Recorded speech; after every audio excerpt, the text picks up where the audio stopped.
जय हिंद सभी लोगों को। आज अपन आ गए दूसरे पार्ट के अंदर class 10th IQ booster series and direct ledger series for CDS and SSC mains. ठीक है, ध्यान से देखेंगे दूसरा क्वेश्चन। दूसरा क्वेश्चन क्या है कि सर दूसरा क्वेश्चन है जो है कि आईक्यू नंबर का आईक्यू बूस्टर दूसरा क्वेश्चन है। इसमें आपको क्या याद रखना है कि एक राइट एंगल ट्राइंगल है। एक कैसा ट्राइंगल? राइट एंगल ट्राइंगल है। कैसा ट्राइंगल है? राइट एंगल ट्राइंगल है। उसको फिट किया गया है, उसको फिट किया गया है एक सर्कल के अंदर। तो यहाँ से पहली चीज तो सभी लोग याद रखेंगे, क्या सबको ये पता है कि एक राइट एंगल ट्राइंगल को एक सर्कल के अंदर कैसे फिट किया जा सकता है? सर राइट एंगल ट्राइंगल को सर्कल के अंदर फिट करने का मात्र एक तरीका है।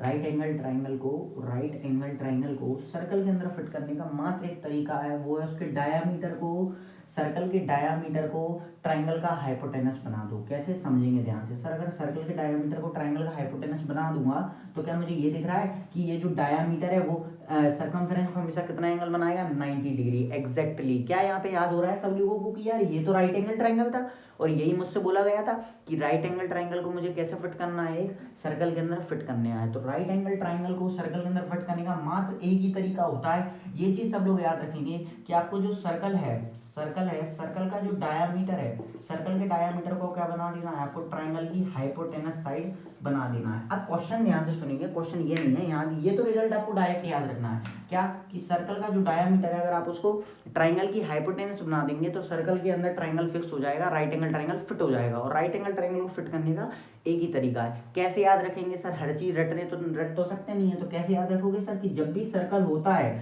सर्कल के अंदर जो डायामीटर होता है वो सर्कमफेरेंस पर कितना एंगल बनाता है? 90 डिग्री एंगल बनाता है। सिंपल सी बात है। ठीक है, चलो सर क्वेश्चन समझते। क्वेश्चन है कि एक आपको दिया है राइट एंगल ट्राइंगल, एक आपको दिया है राइट एंगल ट्राइंगल, वो फिट है एक सर्कल के अंदर। क्या दिया है? एक राइट एंगल ट्राइंगल दिया है, राइट एंगल ट्राइंगल दिया है। और राइट एंगल ट्राइंगल एक सर्कल के अंदर फिक्स है। ये है राइट एंगल ट्राइंगल। और वो राइट एंगल ट्राइंगल एक सर्कल के अंदर, एक सर्कल के अंदर मैंने फिक्स कर दिया। राइट एंगल ट्राइंगल को मैंने काय के अंदर फिक्स कर दिया? सर्कल के अंदर फिक्स कर दिया। ये ना मेरा right angle triangle A B C. तो मुझे पता है, ध्रुव सर ने बताया है कि जब भी एक मुझे राइट एंगल ट्राइंगल को सर्कल के अंदर फिट करना हो तो बेस्ट तरीका क्या है? सर्कल का जो है डायामीटर उसको राइट एंगल ट्राइंगल की हाइपोटेनस बना दो। ठीक है, ये एंगल 90 डिग्री होगा। अब आपको गिवन है कि इसका जो रेडियस है सर्कल का वो है 10 सेंटीमीटर। रेडियस कितना गिवन है? 10 सेंटीमीटर। तो अगर रेडियस 10 सेंटीमीटर है, अगर इसका सेंटर O है तो इसका डायामीटर की टोटल लेंथ कितनी हो जाएगी? 20 सेंटीमीटर। अब आपको नेक्स्ट क्वेश्चन में ये दिया है कि यहाँ से आपको जो है एक परपेंडिकुलर ड्रॉप किया गया है सामने वाली साइड AM के ऊपर। एक परपेंडिकुलर ड्रॉप किया गया है सामने वाली साइड AM के ऊपर। तो क्या सर यहाँ से मुझे DSM रिजल्ट याद आ रहा है? DSM रिजल्ट क्या होता था कि जब भी एक राइट एंगल ट्राइंगल है और उसके ऊपर अगर मैं एक परपेंडिकुलर ड्रॉप करूंगा तो उस परपेंडिकुलर का स्क्वायर, DSM रिजल्ट क्या था? AM स्क्वायर कितना होना चाहिए sir? MC into BM। AM square होना चाहिए MC इंटू BM, या फिर आप ऐसे बोल सकते हो सर BM इंटू MC, बात बराबर है। This is what DSM result. तो इससे ये आपकी आंखें चमक के आना चाहिए, ये आपकी आंखें चमक के आना चाहिए कि ये तो मैंने पढ़ा है। इसको क्या बोलते हैं सर? DSM रिजल्ट बोलते थे, डायरेक्ट DSM का रिजल्ट बोलते थे। अब समझेंगे सर आप क्वेश्चन कैसे करेंगे। तो सभी लोग इसको ट्राई करें। क्वेश्चन एक बार रिपीट कर देता हूँ। ये सर्कल है जिसके अंदर राइट एंगल ट्राइंगल है और राइट एंगल ट्राइंगल के 90 डिग्री वर्टेक्स से सामने वाली साइड पे हाइपोटेनस ड्रॉप की जा रही है। आपको बताना है कि इस लेंथ की वैल्यू अगर x है और इस लेंथ की अगर वैल्यू y है तो what is the value of x into y। इस चीज का आंसर आपको डायरेक्ट बताना है। तो चलिए सब लोग पोस्ट करेंगे और ट्राई करेंगे, जिससे भी आंसर आ जाए कमेंट में ड्रॉप कर देना आंसर। चलो देखते हैं सॉल्यूशन। सॉल्यूशन कैसे होगा सर? इस साइड को मैं मान लेता हूँ A, let the side MC भी इक्वल्स टू A, क्योंकि मेरे को रिजल्ट पता है। और लेट द साइड BM, भैया BM कितनी आ जाएगी? 20 माइनस A। BM कितनी आ जाएगी? 20 माइनस A। तो क्या सबको एक बात समझ आई सर? DSM रिजल्ट से मैं क्या निकाल सकता हूँ? और सॉरी एक चीज भूल गया, AM की वैल्यू आप यहाँ पे आपको 8 सेंटीमीटर दी थी, तो AM की वैल्यू 8 सेंटीमीटर गिवन थी। तो अब यहाँ पे भी देखेंगे सर, अगर ये रिजल्ट है तो मुझे क्या पता है? AM का स्क्वायर मतलब 8 का square must be equals to MC मतलब A इंटू BM मतलब 20 माइनस A। तो क्या सबको यहाँ से दिख रहा है कि A का आंसर कितना आएगा? चलो नहीं भी दिख रहा है तो देखते हैं सर। ये आ गया 20A minus A square. Sir ये क्या बन गई? ये बन गई quadratic minus 20A plus 64। Sir 64 के ऐसे रूट्स की 20 आ जाए, 16 और 4। ठीक है, तो डायरेक्ट करते हैं A square minus 4A, A square minus 4A minus 16A plus 64।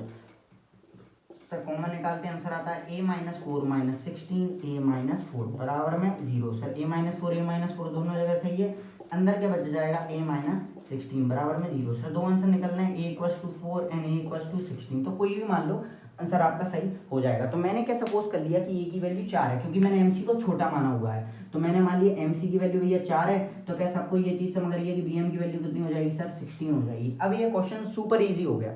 कैसे हो गया sir super easy?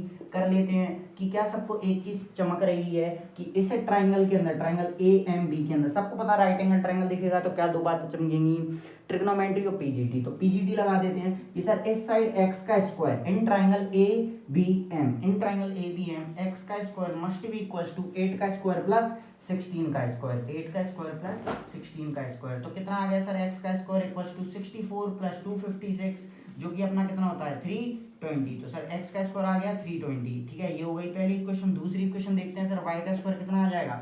Sir y का स्क्वायर आ जाएगा 8 का स्क्वायर प्लस 4 का स्क्वायर, 8 का स्क्वायर प्लस 4 का स्क्वायर, 8 का स्क्वायर होता है 64, 4 का स्क्वायर होता है 16, ये आ गया सर 18, y का स्क्वायर आ गया 16। ये हो गई इक्वेशन नंबर 2। सर मार देते हैं सीधे x square into y square, कितना हो जाएगा सर 320 इंटू 80। अब जैसे ही आंसर का अंडर रूट ले लेंगे आपके पास 100 x इंटू वाई आ जाएगा सर 32 इंटू 8 2 या 16 और 25600। ये किसका रूट होता है क्या किसी को पता है? 256 किसका रूट है सर? एक 16 का ही तो रूट है सर, 256 किसका रूट है? 16 का रूट है। तो मेरे पास एक्स वाई की डायरेक्ट वैल्यू कितनी निकल के आ जाएगी? एक्स वाई बराबर आ जाएगा 160। तो सर यहाँ पे मैं डाल दूंगा, मेरे पास एक्स वाई का आंसर आ गया x y equals to 160। Question बहुत ही इजी था, पर सबको ये चीज पता होनी चाहिए। क्लास 10 के लेवल पे क्वेश्चन बहुत इजी था कि सर पर आईक्यू बूस्टर है, इससे आपका क्या बढ़ेगा सर? आईक्यू बढ़ेगा। कैसे बढ़ेगा? सबसे पहले देखना है कि एक ट्राइंगल है, ट्राइंगल के अंदर राइट एंगल ट्राइंगल फिक्स कैसे होगा, सर्कल के अंदर राइट एंगल ट्राइंगल कैसे फिक्स होगा? एक ही तरीके से फिक्स होगा, जो है उसके डायमीटर को हाइपोटेनस की हाइपोटेनस बना दो रेडियस ट्राइंगल का। अब देखते हैं सर, ये सर्कल था, एक्स और वाई की वैल्यू फाइंड करनी थी, एक्स इंटू वाई की वैल्यू फाइंड करनी थी, एक्स इंटू वाई आ गया 160। ये मेथड से मैंने निकाला है। अगर ये क्वेश्चन फाइनल बोर्ड में आया तो आपको इसको प्रॉपर तरीके से प्रेजेंट करके आना होगा। और सीडीएस और एसएससी मेंस वालों के लिए भी ये क्वेश्चन बहुत इंपॉर्टेंट है, क्योंकि इसके अंदर डायरेक्ट रिजल्ट है। और ये क्वेश्चन प्रीवियस ईयर है सीडीएस का, 2022 में आता है शायद, बहुत बढ़िया क्वेश्चन, 22 में या फिर 20 में किसी में आया था। बहुत ही बढ़िया सवाल है। धन्यवाद सभी लोगों को। चैनल को सब्सक्राइब करें, वीडियो को लाइक करें, और आंसर अगर आपका आया था तो कमेंट में जरूर ड्रॉप करें। और कोई और तरीका है जिससे आप इस क्वेश्चन को इजीली कर सकते हैं, जल्दी कर सकते हैं, तो जरूर कमेंट में बताएं, मैं उसका शुक्रिया अदा करूंगा। धन्यवाद।